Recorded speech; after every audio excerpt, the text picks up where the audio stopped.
corpo, da mente, dá-nos hoje. Perdoa as nossas dívidas, ensinando-nos a perdoar nossos devedores com esquecimento de todo o mal. Não permitas que venhamos a cair sob os golpes da tentação de nossa própria inferioridade. Livrai-nos do mal que ainda reside em nós mesmos, porque só em Ti brilha a luz eterna do reino e do poder, da glória e da paz, da justiça e do amor, para sempre. Assim seja. Graças a Deus. Todos bem? Conseguiram relaxar um pouquinho? Todo mundo relaxado? Então tá bom. Agora não vamos, para continuar esse campo maravilhoso, não vamos esquecer de desligar os celulares, tá? Ou deixa no modo silencioso. Aí a pessoa está fazendo palestra aqui, ou enfim está fazendo uma peça, daqui a pouco toca o celular.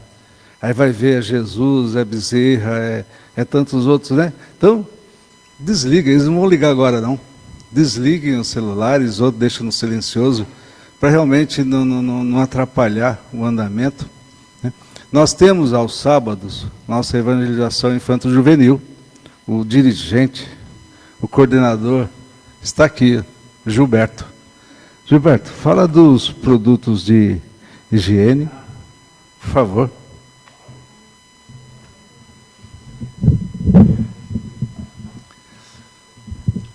Boa noite a todos.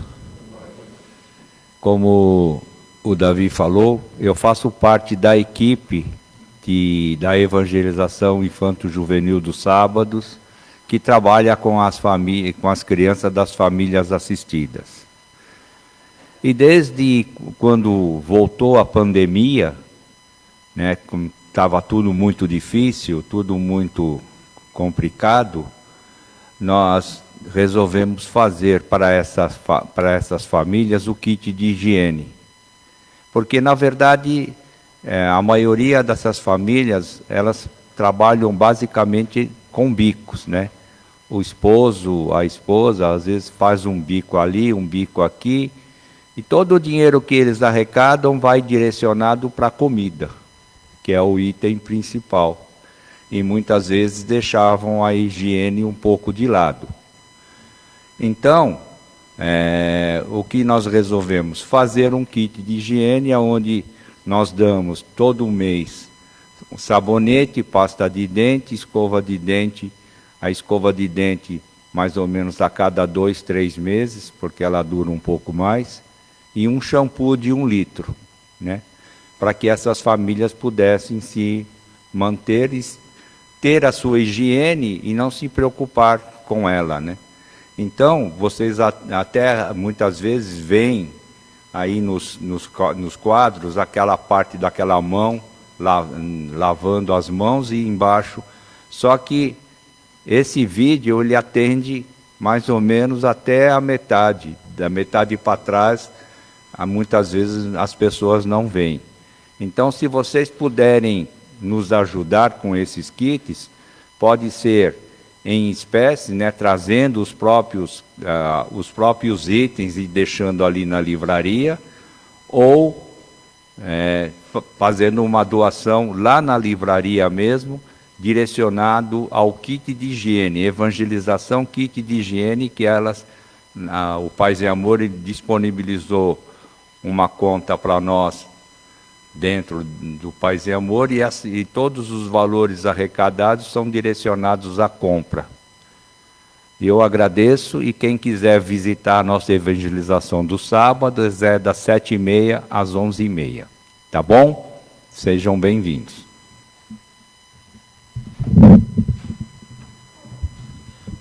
Além de tudo, o mais importante é o convite. Venham. O Gilberto muitas vezes precisa de ajuda, de apoio, de colaboração. Só lembrando que os primeiros bancos, né, é para tratamento. Então, aquelas pessoas que são direcionadas, que têm aquele papelzinho de encaminhamento, é para esses primeiros bancos. tá bom? A fila da direita assim, para os médiuns que aplicam os passos, tá bom? E hoje nós temos a nossa palestrante, que eu a ouvi no trabalho da Ana Araújo, na sexta-feira. E nós sempre abordamos e falamos sobre uma personalidade espírita. E hoje ela vai falar sobre Vitor Hugo. Maravilhoso, vamos aproveitar. Aproveitar muito bem, prestando atenção. Estando realmente, literalmente aqui. Né? Então é a Marisaura Brocanello, que vai fazer a palestra para nós. Vamos envolvê-la com muito carinho, com muito amor. A prece inicial vai ficar com a Laurice, o Evangelho Ana Paula, o livro de mensagem Alica, as vibrações o Isaac e a prece final o Humberto. Que Deus nos abençoe e a todos que estão aí pelo Face acompanhando, que também aproveitem muito bem a palestra de hoje. Vamos lá? Prece inicial. Pode ser, a sequência tanto faz. Vamos na... Gente, isso é sequência, é burocracia. Vem.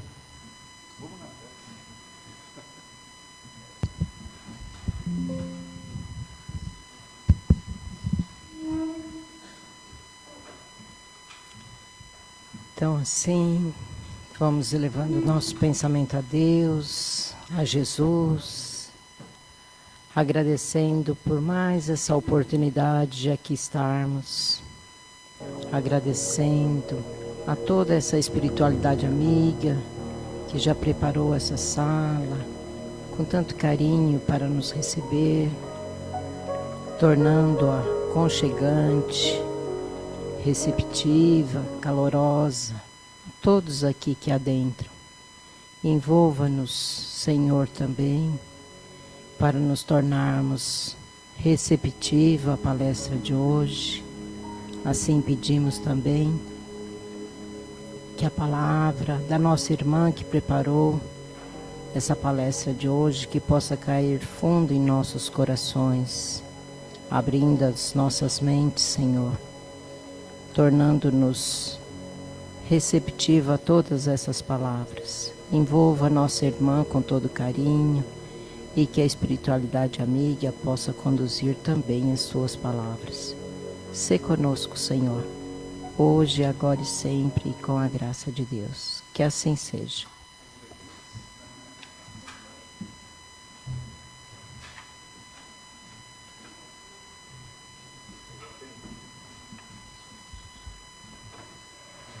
Boa noite a todos. Do Evangelho segundo o Espiritismo, capítulo 13, que a mão esquerda não saiba o que faz a direita. Os infortúnios ocultos. Item 4. Nas grandes calamidades, a caridade se agita e vence generosos impulsos para reparar os desastres. Mas, ao lado desses desastres gerais, há milhares de desastres particulares que passam desapercebidos, de pessoas que jazem no miserável catre, sem se queixarem. São esses os infortúnios discretos e ocultos, que a verdadeira generosidade sabe descobrir, sem esperar que venham pedir assistência.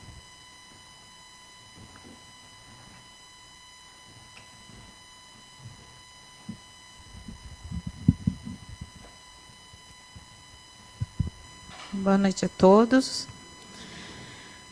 A mensagem do livro Vigiai e Orai, de Carlos Bacelli, pelo irmão José. Nunca te digas sem tempo para auxiliar. Nunca te digas incapacitado de cooperar nas boas obras. Nunca te digas sem ânimo para continuar enfrentando as lutas do teu caminho. Nunca te digas entregue às circunstâncias sem disposição para viver.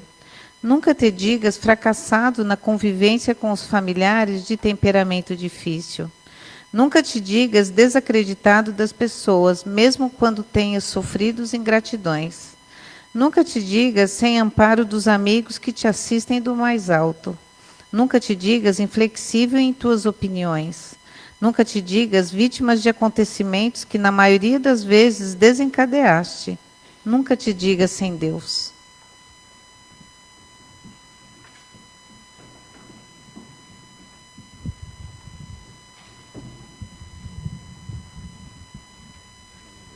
Eu sou baixinha, precisa... Isso, tá bom, obrigada. Boa noite a todos. Que Jesus nos abençoe, nos envolva, que as minhas palavras possam ser compreendidas. E agradeço imensamente à equipe o convite para vir falar de Victor Hugo. Falar de Victor Hugo, eu precisaria de um dia inteiro e assim mesmo não ia dar tempo. Eu vou dar uma pincelada sobre quem foi Victor Hugo. A primeira vez que eu estudei Victor Hugo, eu já me apaixonei por ele. Não é que ele era bonito, é que ele era muito interessante. Porque nem sempre as pessoas bonitas são interessantes, né? Então, vamos ver quem é Victor Hugo. Quando eu cheguei aqui, uma pessoa já me disse, primeira vez que eu vejo falar em Victor Hugo, não são as bolsas Victor Hugo fabricadas na França. Nós vamos falar de Victor Hugo, o escritor que se tornou, após o seu desencarno, um escritor espírita, né? Victor Hugo nasceu dia 26 de fevereiro de 1802, em uma região da França, na região leste da França. Ele foi o terceiro filho de Joseph Hugo, que era um conde. E mais tarde, ele veio ser major, depois um general do exército de Napoleão Bonaparte. E prestem bem atenção na família do Victor Hugo, viu? Porque meras coincidências. E a sua mãe, chamada Sophie, era uma mulher radical. O pai era monarquista, era pelo Napoleão Bonaparte. E a mãe, ela era católica, defensora da Casa Real, defensora dos reis. Ou seja, um era uma ponta e outro era outra. Será que hoje a gente vive politicamente desse jeito, nas casas tendo conflitos? Então vamos aguardar, porque as histórias começam muito antes do que a gente imagina, né? Victor Hugo, ele teve uma infância marcada por grandes acontecimentos políticos. Após 2 anos do seu nascimento, Napoleão Bonaparte é proclamado imperador da França. Então, era a monarquia, veio Napoleão Bonaparte. E seus pais tinham pontos de vista políticos totalmente diferentes. Totalmente diferentes. E também religiosos. O seu pai só acreditava naquilo que ele via. E a sua mãe era católica fervorosa, extremamente amiga do clero, dos padres. E o seu pai achava que Napoleão Bonaparte era um herói. E a sua mãe defendia a realeza. Um era água e o outro era vinho. Como seu pai era oficial do exército, Victor Hugo viajou muito, porque quem é do exército vive mudando de cidades e até hoje isso acontece, né? E assim, com tantas mudanças, ele assimilou culturas e costumes diferentes de vários lugares. Mas a que ele mais se simpatizou e que ele mais guardou para ele, inclusive com visitas quando ele era adulto, foi quando ele morou na Itália. Ele não esquecia o azul do mar Mediterrâneo e nem as nevascas que aconteciam nas montanhas da Itália. Embora seus pais tivessem opiniões muito diferentes, Sophie acompanhava o marido aonde ele ia quando ele era transferido. Ele foi morar na Itália, depois na Espanha, voltou para a França, e na França ele morou em muitos lugares. Mas o que acontece? Quando começam muitas mudanças, normalmente o casamento se desestabiliza. E isso aconteceu com o casamento dos pais de de Vitor Hugo. Então, o que a mãe dele toma a decisão? Ela se cansou de tanta mudança e ela estava infeliz por conta das traições do marido. E ela pega as crianças e se muda para Paris, mesmo estando casada com o pai de Vitor Hugo. Eles começam a morar em lugares separados. E ela influencia muito a educação de Vitor Hugo. Só que Vitor Hugo, por tantas mudanças, ele teve muitos professores que eram chamados de tutores. Até pouco tempo atrás, ainda tinha famílias muito abastadas que achavam que não deveriam misturar os filhos em escolas públicas, principalmente no interior. Eu sou do interior e eu conheci famílias que não mandavam seus filhos para a escola, porque só tinha escola pública na cidade. Não mandava seus filhos para a escola pública. Eles contratavam professores que eram tutores para dar aula nas casas. Então, essas crianças eram educadas separadamente do restante da população. Formava-se uma nata, né, da sociedade.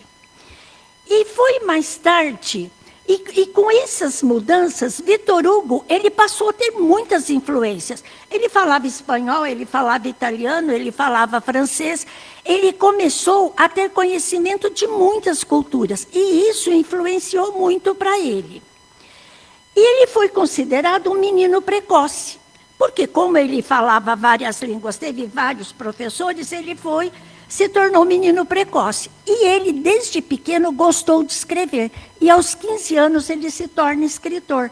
E ele publica um poema que ele foi premiado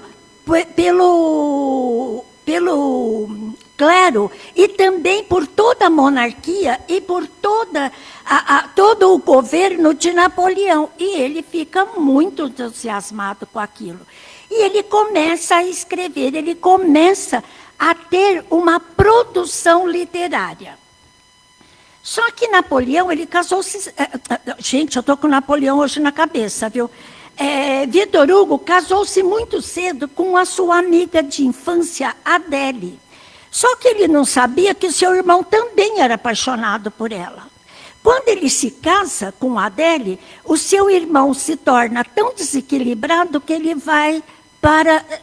é internado em um hospital psiquiátrico, que naquela época era chamado de hospício. E ele fica ali até sua morte. Imagina que a dor dele foi tamanha que o desequilibrou a ponto de ficar num hospital psiquiátrico.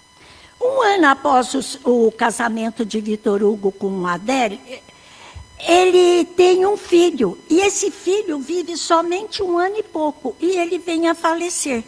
Em seguida, ele tem mais 3 filhos. Ele tem a primeira filha dele, em seguida, a Leopoldine. Depois ele tem um menino. E, por último, ele tem uma menina que ele coloca o nome da esposa de Adele. Nessa ocasião, Vitor Hugo, ele já havia lançado várias obras com sucesso. E ele fazia, como escritor, ele era boêmio. E ele fazia muitas reuniões literárias. E ele usava a casa dele como ponto de encontro. Vocês imaginam uma mãe com 3 crianças, porque uma havia falecido, aquele marido boêmio, aquele tumulto dentro de casa, o quanto que isso desestabilizava o casamento dele. E as reuniões eram tão barulhentas que os vizinhos reclamavam e o dono das casas que ele alugava pedia as casas de volta. Ele tinha que se mudar, ele entregava a casa e tinha que se mudar. O que acontece? A esposa se cansa daquela situação. E ela dá liberdade para que ele fizesse da vida dele aquilo que ele quisesse. Mas os dois continuam casados. Mas ela não queria que ele aborrecesse. Ela queria criar os filhos sossegados, mas que ele não aborrecesse. E isso faz com que Vitor Hugo se desestabilize emocionalmente. E ele passa a ter uma vida de libertinagem. ligando-se indistintamente a atrizes, aristocratas e humildes costureiras. Então, ele transitava desde do alto escalão da sociedade até os subúrbios, com as pessoas mais humildes, inclusive com moradores de rua. Então, ele convivia com toda Paris. Ele participava de toda a vida social de Paris. Ele tinha uma vida bastante desregrada. E ele, quando volta para casa, ele descobre que a sua esposa está enamorada de um amigo, que era um amigo muito íntimo dele. E ele fica numa tristeza que ele quase chega à loucura. Nessa ocasião, acontece em Paris a Revolução de 1830. Quando a gente pensa assim, nossa, 1830, gente, eu vou contar um segredo para vocês. Eu fui fazendo as contas, eu falei, meu Deus, como eu estou velha. Porque ele escreve o primeiro livro em 1846. Eu falei, nossa, eu nasci 100 anos depois. Eu me achei quase que lá junto com ele, entendeu? Então, quando estoura a Revolução de 1830, o abalo foi tão grande para Victor Hugo, porque Napoleão Bonaparte cai, aquela coisa toda, vai voltar à monarquia, e ele diz, minhas antigas convicções monarquistas e católicas estão se desmanchando com a idade, não passam de poética ruína. Quanto de nós não se decepciona com algumas coisas? Quantos de nós temos algumas convicções que elas se desmancham com o passar do tempo? Quantas vezes a gente acredita tanto em uma coisa que depois a gente descobre que a gente estava enganado e às vezes nos causa decepção, e uma decepção muito grande. Nessa ocasião ele começa a escrever um livro que trouxe um grande sucesso para ele, o Corcunda de Notre Dame. O Corcunda de Notre Dame, primeiro, o título original dele era Notre Dame de Paris. O que é Notre Dame? Notre Dame é uma catedral de Paris que hoje é um ponto turístico. Essa catedral, inclusive, pegou fogo alguns anos atrás, acho que uns 8 anos atrás, ela foi reconstruída. Alguém aqui conhece? Você conhece a catedral lá? Então, Notre Dame, ela foi reconstruída e ela é um marco histórico por conta do livro de Victor Hugo. Quem nunca leu o Corcunda de Notre Dame e a sua segunda obra, que eu vou falar daqui a pouco, leiam. Vocês vão ficar apaixonados. Tudo acontecia ao mesmo tempo. Ele fez um contrato que ele ia entregar o livro, mas ele tinha pouco tempo para escrever, porque ele participava de muita coisa. E o editor começou a cobrar.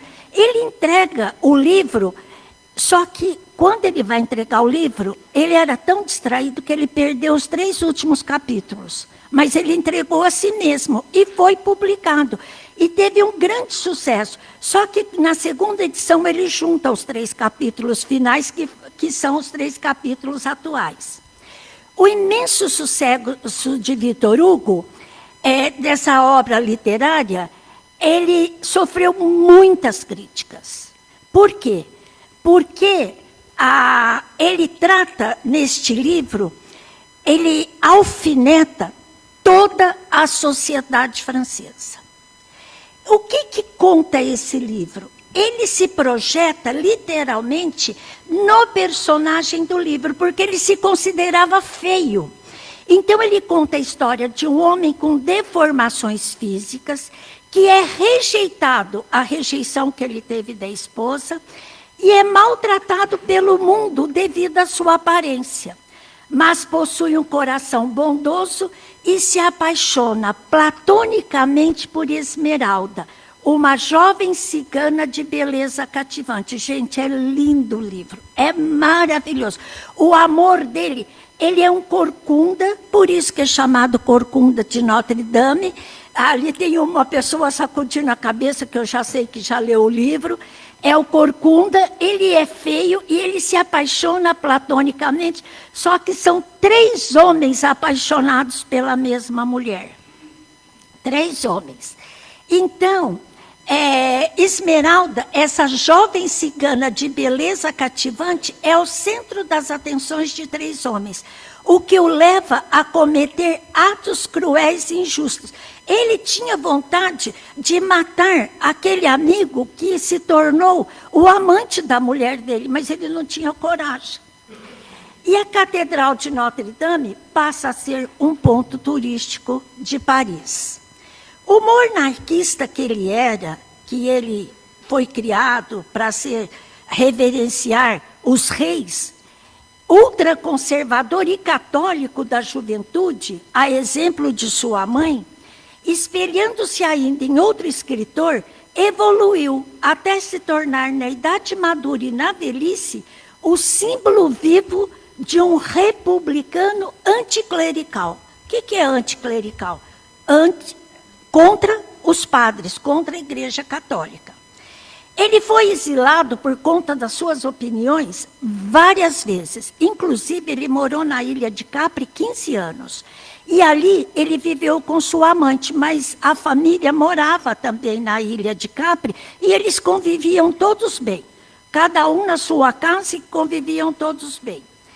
É preciso, desde o começo, a gente separar Vitor Hugo, escritor, Vitor Hugo, político, e Vitor Hugo, do homem comum. E também o homem das letras e das artes, porque além de escrever, ele pintava. Todas as tristezas dele, ele transformava em pintura. Em pintura, poesia, contos e livros. Ao ser proclamada a República, ainda a favor da monarquia, ele foi convidado para ser ministro da Educação. E ele não aceitou. Por quê? Porque ele defendia os pobres e os oprimidos. E ele defendia uma coisa que me fez apaixonar mais por ele. Ele defendia a escola pública. Ele defendia a escola laica. O que é a escola laica? A escola sem religião. A escola sem partidarismo. E essa foi minha bandeira a vida inteira, por 52 anos dentro de escola. Ele escreveu depois outro livro que consegue ser mais bonito do que o primeiro, Os Miseráveis. Eu acho que alguém aqui assistiu a peça Os Miseráveis. Os Miseráveis. No livro Os Miseráveis, ele trata toda a sociedade de uma forma que ele mostra toda a estrutura de uma sociedade em que nós não cuidamos daqueles que nós achamos que são os excluídos. Ele conta a história de um moço que a sua família está passando fome por conta da monarquia, e ele vai a uma padaria e ele quebra o vidro de uma vitrine e ele rouba um pão e ele é preso. E ele fica 5 anos preso no exílio, sofrendo as maiores torturas. Só que quando ele sai um homem, como todos os prisioneiros, como todos os presidiários, um homem abrutecido. Um homem que se tornou rígido com a sociedade. E esse homem, ele é salvo por um bispo que o adota, e ele rouba o bispo. Eu não vou contar a história, que senão vocês não vão ler, mas este livro termina aonde ele mostra que a sociedade não cuida daqueles mais necessitados, que aquele que mora na rua é um excluído, aquele que é analfabeto é um excluído, aquele que trabalha para nós é um excluído, porque ainda temos, no século que nós estamos, em 2025, famílias que contratam uma faxineira e não deixam ela se sentar à mesa para tomar as refeições com eles. Então, Vitor Hugo é muito atual. Vitor Hugo traz para nós a lembrança de que nós somos exclusivistas. Mas ele traz dentro dele a semente, o germe do Espiritismo. Porque ele sempre se preocupa com aquele mais necessitado. E ele defende também, no seu livro O Último Dia de um Condenado, a sua rejeição à pena de morte. Victor Hugo, quando sua filha morre num acidente de navio, ele começa a ouvir falar das mesas girantes. E ele começa a participar de reuniões das mesas girantes. E ele tem contato com muitos espíritos evoluídos, como Voltaire, mas ele recebe notícias da sua filha. E ele passa a acreditar na espiritualidade e a defender a espiritualidade. Ele diz que aquele que critica aquilo que não conhece não passa de um imbecil. E eu usei a carapuça porque quantas vezes eu critico o que eu não conheço? E a sua morte, aos 83 anos, causou uma grande comoção em Paris. Ele foi velado durante uma semana embaixo do Arco do Triunfo. E ele pediu que ele fosse levado para o cemitério no carroção que levava os pobres, porque os pobres não podiam ser levados da mesma forma que os ricos. E ele é levado naquele carroção, mas Paris inteira visita seu corpo no velório. Porque ele era muito querido, porque ele era conhecido em Paris inteiro e porque ele defendia todos os necessitados. No plano espiritual, Victor Hugo continua seu trabalho de escritor. E ele pede a Divaldo Franco que o acompanhe nesta luta. E o livro dele, escrito por Divaldo Franco, ditado por ele, Sublime Expiação, ele traz uma coisa para nós extremamente importante. Ele diz que tem doenças que nos procuram e tem doenças que nós procuramos. O que são as doenças que nos procuram? São aquelas doenças que nós já trazemos na reencarnação. São aquelas que a gente vem com a expiação para poder enfrentar um problema e sair melhor dessa encarnação. Mas tem doença que a gente procura. E eu fiquei pensando se na nossa ociosidade a gente não está procurando doenças. Se a gente não pode usar a nossa ociosidade para trabalhar pelos necessitados. Se nós não temos na nossa ociosidade que colocar o espiritismo em prática. E ele diz que os nossos corpos físicos são instrumentos para a aquisição de experiências de nossos espíritos na nossa trajetória evolutiva rumo à perfeição. Então, quando às vezes a gente reclama de doença, não tem gente que reclama de tudo? Dói o pé, dói a mão. Quando você passa dos 75, dói tudo, viu, gente? Deixa eu avisar para vocês. Se a mãe, a avó, o marido, a mulher reclamar, vocês acreditam porque é verdade. A gente só não pode ficar fazendo propaganda, porque senão ninguém fica perto da gente. Mas que dói tudo, dói. Então, o nosso corpo é um instrumento de experiência para nós. Quantas vezes a gente vai para o médico com o coração na mão, esperando um resultado de uma doença, e a gente vai pedindo ao plano espiritual que nos acuda naquele momento. Então, a enfermidade é um recurso, muitas vezes, que nos liberta de problemas maiores. Quantas vezes nós temos um resfriado e não vamos a determinados lugares e nos livramos de um problema maior?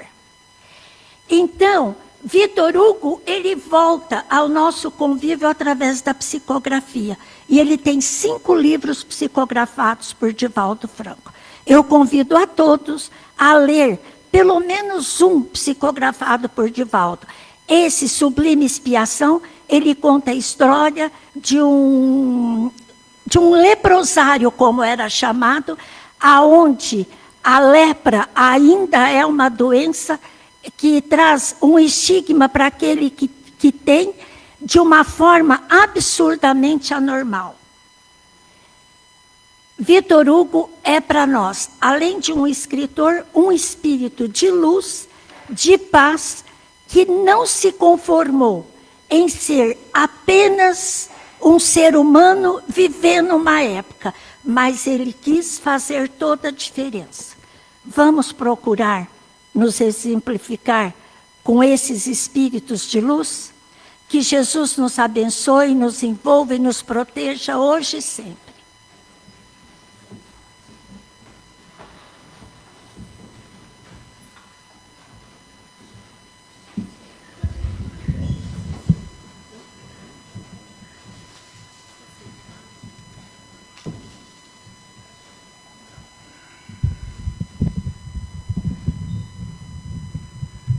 E depois dessa palestra tão esclarecedora, onde ficamos sabendo um pouquinho da vida e obra de Vitor Hugo, chegou o momento que é só nosso.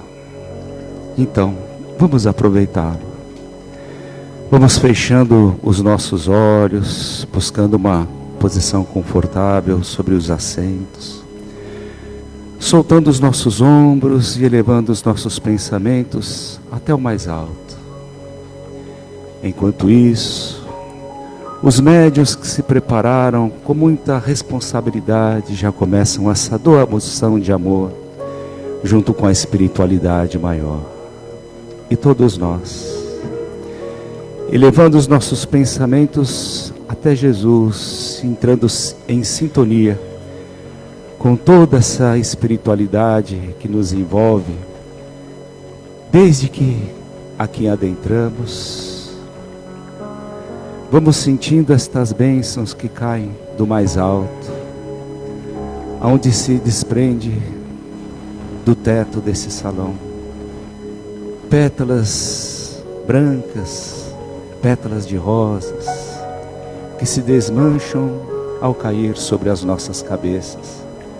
O nosso centro de força coronário, intensificando esta ligação com Deus, com o sagrado, com toda essa espiritualidade.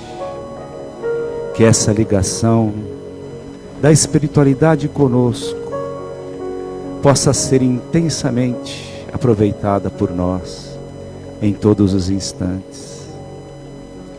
Estas boas vibrações agora descem na altura da nossa testa, o nosso centro de força frontal,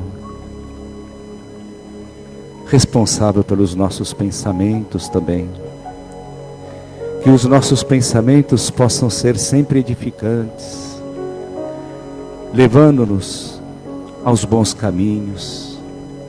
Que os nossos pensamentos possam ser sempre positivos. E estas boas vibrações agora caem, repousam na altura da nossa garganta, responsável pela nossa voz. Que a nossa voz, aonde for ouvida, possa trazer a paz, a tolerância, a harmonia. Que a nossa voz possa se calar diante da maledicência, e aonde ela for ouvida, que ela possa trazer somente a união, o equilíbrio e a paz. E descendo agora, alcançando a altura do nosso coração, o nosso centro de força cardíaco, que nesse momento é muito trabalhado. Que nós, no nosso dia a dia, na nossa realidade, possamos tratar o próximo como nós gostaríamos de ser tratados, e assim seguir o grande ensinamento do nosso Mestre Maior. E estas boas energias agora caem no nosso centro de força gástrico, na altura do nosso estômago, nosso centro de força esplênico, na altura do nosso baço, e na altura do nosso baixo ventre, o nosso centro de força genésio. E neste instante, mãos invisíveis começam a fazer um verdadeiro tratamento para o nosso corpo espiritual, que também será para o nosso corpo físico, tratando toda a nossa região orgânica, equilibrando todos os órgãos do nosso corpo. E estas boas vibrações descem agora pelas nossas pernas, passam por debaixo da sola dos nossos pés, subindo novamente pela parte posterior das nossas pernas e alcançando na base da nossa coluna o nosso centro de força básico, fazendo com que nós assimilemos todas as energias da Mãe Natureza, para que nós possamos dar passos firmes e fortes rumo à nossa elevação espiritual. E estas boas energias sobem pela nossa coluna, iluminando vértebra a vértebra e se unindo novamente na altura da nossa cabeça, nosso centro de força coronário. E assim, reabastecidos que todos nós estamos, vamos vibrar um pouco mais. Vibremos pelo nosso querido e belo recanto de paz e amor, para todos os dirigentes, todos os trabalhadores e frequentadores, nos unindo numa grande corrente, num grande laço de amor e fraternidade. Vibremos também para todas as urnas de encarnados e desencarnados, que neste instante, todas aquelas pessoas que foram lembradas, possam receber as boas vibrações que estão necessitando neste exato momento. Estejam elas nas condições de encarnados ou desencarnados, que possam recebê-las aonde quer que estejam. E vamos fazer uma ponte agora para os nossos lares. Vamos visualizar o nosso querido lar, aonde vivemos e convivemos com os nossos familiares. Abriremos então as portas e as janelas. Vamos deixando a luz de Jesus entrar em todos os cômodos, levando a harmonia, a paz e o equilíbrio, de tal maneira que todas as pessoas que moram lá conosco possam receber estas boas vibrações. E se moramos sozinhos, não faz mal, que estas boas vibrações possam estar vivas durante toda a semana, em todos os nossos lares. E por último, visualizemos as nossas garrafas de água que trouxemos. E se não trouxermos, visualizemos as águas que estão nos filtros das nossas residências. Porque neste instante, irmãos espirituais especializados na fluidificação, na magnetização destas águas, colocam as substâncias necessárias que cada um de nós está precisando nessa nossa atual fase, de maneira que cada garrafinha de água, cada gole de água serve somente para nós e mais ninguém. Então, quando forem ingerirmos, vamos elevando os pensamentos até o mais alto, visualizando o nosso Mestre Maior a nos iluminar. E com o coração cheio de gratidão e esperança e fé, vamos acompanhando a prece de encerramento.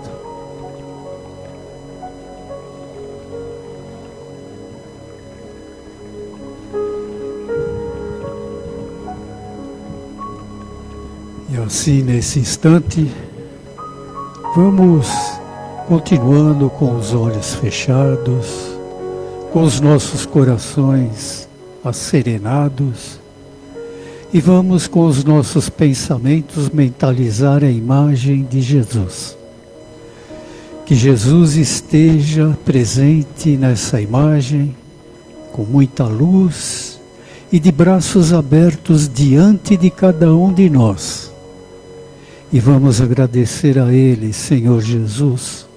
Muito obrigado por nós estarmos aqui mais uma vez, na Casa de Paz e Amor em Jesus, nesse trabalho de Evangelho, vibrações e passes.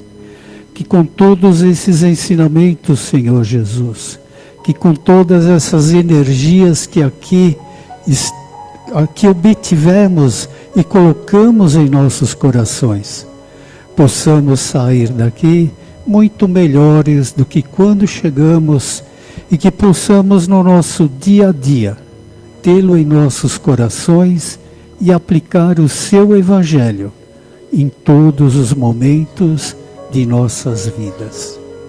Que assim seja, Senhor Jesus, e que Deus nos abençoe.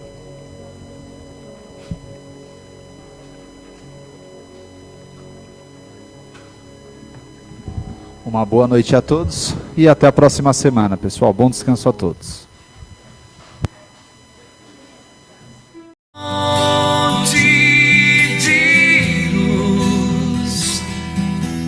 Paz e amor em Jesus.